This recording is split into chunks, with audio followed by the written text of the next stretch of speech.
The Merman's Quest, a Mates for Monsters novelette, written by Tamsin Ley, narrated by Tamsin Ley. Introduction. The Merman's Quest can be read as a standalone, but you may enjoy it more if you read The Merman's Kiss first. Chapter 1.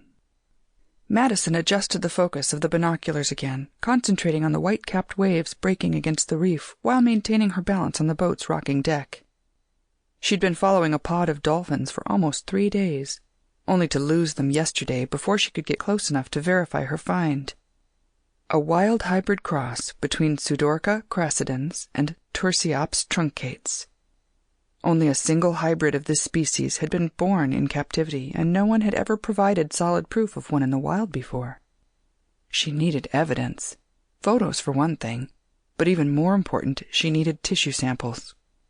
DNA proof would be irrefutable, and such a discovery would help erase the blemish on her career. The small cruiser caught a wave, sideways, and she adjusted her heading to face the rolling water. Working the vessel alone while also performing research was tricky. But after last year, she wasn't about to rely on anyone else's assistance again. Stellar sea cow, my ass.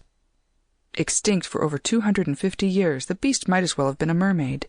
And she'd bought into it, hook, line, and sinker, putting her full reputation behind the data her grad students provided. Now she was on her own, funding this trip out of her savings in hope of salvaging something of her reputation. I'll show them all. She checked the depth finder, 98 feet, then slipped on her polarized sunglasses to again scan the horizon. How was she supposed to manage over a dozen research students, verify every scrap of data, and meet the university's publishing schedule for tenure? Those damned assistants claimed it was a prank taken too far, but she was the one who'd had to shoulder the repercussions. The embarrassment of the peer-reviewed journal's scathing feedback, the media hype debunking her find. All of it had ruined her career. She'd lost her position at the university and her grant funding. Even her off-and-on boyfriend, a vet at the Marine Research Center, didn't want to be associated with her. Noting her GPS coordinates, she angled toward a darker area where the kelp canopy nearly touched the surface.